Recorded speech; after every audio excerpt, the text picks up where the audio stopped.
Après avoir visionné cette vidéo, vous apprendrez mieux comment se déroule la campagne annuelle de CPS et ce que vous devriez faire pour protéger les enfants contre le paludisme pendant la saison des pluies. Cette année, du fait de la Covid-19, tous les agents de santé doivent porter un masque et garder une distanciation physique avec tous les membres du ménage. Dès que vous arrivez dans la concession, expliquez que vous et votre collègue êtes mandatés par le district, que vous êtes venu pour dispenser un traitement important qui protégera les enfants contre le paludisme. Assurez-vous de garder une distanciation physique par rapport à la gardienne de l'enfant et aux enfants. Lavez-vous les mains. Vous pouvez à présent commencer. Trouvez une place pour vous asseoir et demandez à la gardienne d'enfant d'apporter une tasse, une cuillère, de l'eau potable. Sortez vos outils pour la procédure. Cela comprend la plaquette de comprimés CPS, la carte CPS. Si vous enregistrez le traitement de la CPS électroniquement, vous devrez ouvrir l'application sur votre téléphone ou tablette Android. Si vous n'utilisez pas l'enregistrement électronique, vous aurez besoin du registre ou carnet, de la feuille de pointage. S'il s'agit du premier passage de l'année, vous devriez recueillir dans le registre CPS sur votre tablette ou téléphone Android les informations de tous les enfants âgés de moins de 5 ans. Alors demandez à voir tous ces enfants. Si un enfant a moins de 3 mois, il ne recevra pas le médicament de la CPS lors de cette visite, mais il pourra le recevoir plus tard dans l'année. Assurez-vous de l'enregistrer dans le registre.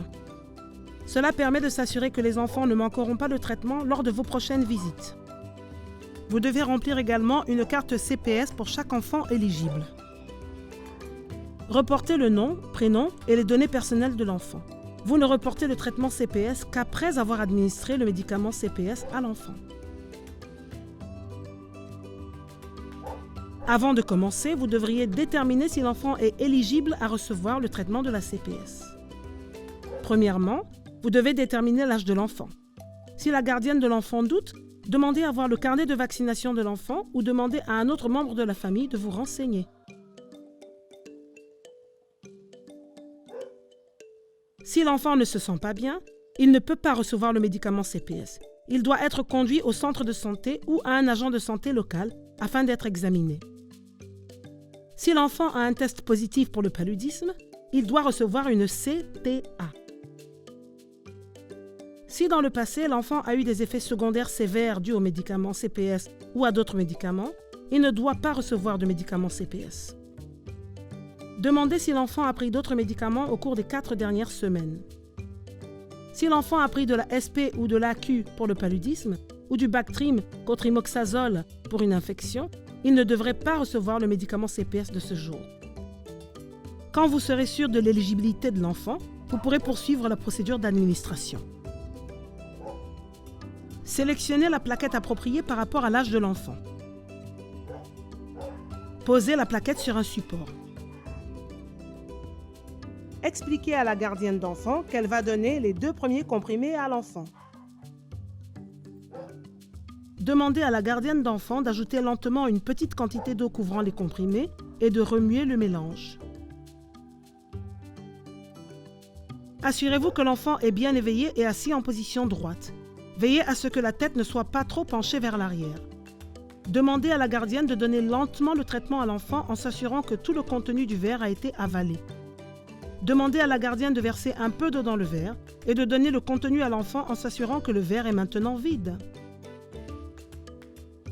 Patientez quelques minutes pour s'assurer que tout va bien pour l'enfant.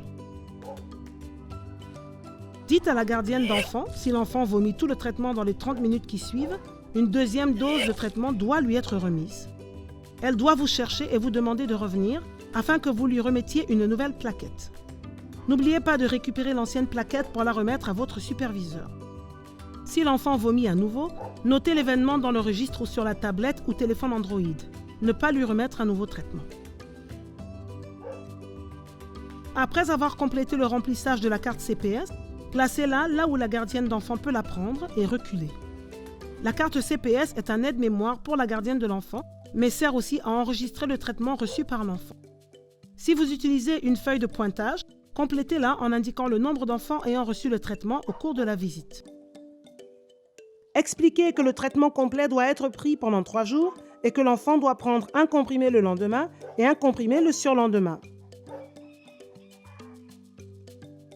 Remerciez la famille d'avoir pris part à la présente campagne et rappelez-leur les messages clés. Rappelez la date de la prochaine visite. Gardez le traitement dans un endroit sec et hors de portée des enfants. Terminez la plaquette. Ne donnez ce médicament à personne d'autre. Les médicaments de la CPS sont sûrs et sont bien tolérés. Les effets secondaires graves sont rares. Mais si l'enfant tombe malade après avoir pris les médicaments CPS, amenez-le au centre de santé. Le traitement CPS protège pour 1 mois. La CPS est essentielle pour une période de 3, 4 ou 5 mois selon la durée de la saison des pluies. Chaque membre du ménage doit dormir sous une moustiquaire imprégnée à longue durée d'action. Demandez à la gardienne de l'enfant de se laver les mains dès que vous aurez quitté la demeure. Merci d'avoir regardé cette vidéo. Vous êtes désormais capable d'administrer en toute sécurité la CPS pour une protection vitale des enfants contre le paludisme.